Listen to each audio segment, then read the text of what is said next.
ವಿಮೋಚನಾ ಕಾಂಡ 1ನೇ ಅಧ್ಯಾಯ 12ನೇ ವಾಕ್ಯ. ಅವರನ್ನು ಎಷ್ಟು ಶ್ರಮೆ ಪಡಿಸಿದರೋ ಆಗ ಅವ್ರು ಏನಾದ್ರಂತೆ? ಅಧಿಕವಾಗಿ ಹೆಚ್ಚಿದರು. ಶತ್ರು ನಿನ್ನನ್ನು ನಿಲ್ಲಿಸಬೇಕೆಂದು, ನಿನಗೆ ಅಭಿವೃದ್ಧಿ ಬರದೆ ಮಾಡಬೇಕೆಂದು ಎಷ್ಟು ಪ್ರಯತ್ನ ಮಾಡಿದ್ರು, ಆಗ ನಾವು ದೇವರ ಹತ್ರಕ್ಕೆ ಹೋಗ್ಬೇಕು. ನನ್ನ ಪ್ರತಿ ಪರಿಸ್ಥಿತಿಯಲ್ಲಿ ದೇವರು ನನಗೊಂದು ಮಾತು ಕೊಡಲು ಸಿದ್ಧವಾಗಿದ್ದಾನೆ. God has a word for you in every situation. So ಅವ್ರು ನಮ್ಗೆ ಎಷ್ಟು ಕಷ್ಟ ಕೊಡ್ತಿದ್ರು, ನಾವು ದೇವರ ಹತ್ರಕ್ಕೆ ಹೋದ್ರೆ ದೇವರು ನಮ್ಮ ಬಗ್ಗೆ ಅಷ್ಟು ಹೆಚ್ಚಾಗಿ ಹರಡಿಕೊಳ್ಳಬೇಕಂತ ಕೋರಿಕೊಳ್ತಿದ್ದಾನೆ. This is the will of God. ಮತ್ತೆ ಒಂದೇನೋ, ದೇವರು ತಿಳಿದಂತವ್ರು ಇಡುವಂತ ಕಷ್ಟಗಳು 90% ದೇವರನ್ನು ತಿಳಿದವರು ಕೊಡುವಂತ ಕಷ್ಟಗಳು.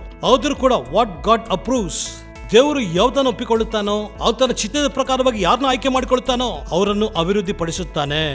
ಏನಾದ್ರೂ ನಡೀಲಿ, ಅದಕ್ಕೆ ಬೈಬಲ್ ಇಂದ ನೀನ್ ಏನ್ ಹೊಂದಿಕೊಳ್ಳುತ್ತೀಯೋ ಅದನ್ನು ದೇವರು ನಿನ್ನ ಜೀವಿತದಲ್ಲಿ ನೆರವೇರಿಸುತ್ತಾನೆ.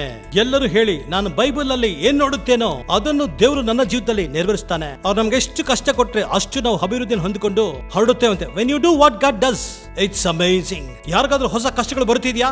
Be ready. ದೇವರು ನಿನ್ನ ನೂತನ ಸ್ಥಾನಕ್ಕೆ ತೆಗೆದುಕೊಂಡು ಹೋಗುತ್ತಿದ್ದಾನೆ. ಯಾರು ನಿನ್ನ ಕಷ್ಟ ಕೊಟ್ರು ಅದು ನಿನ್ನ ಅಭಿವೃದ್ಧಿಗೆ.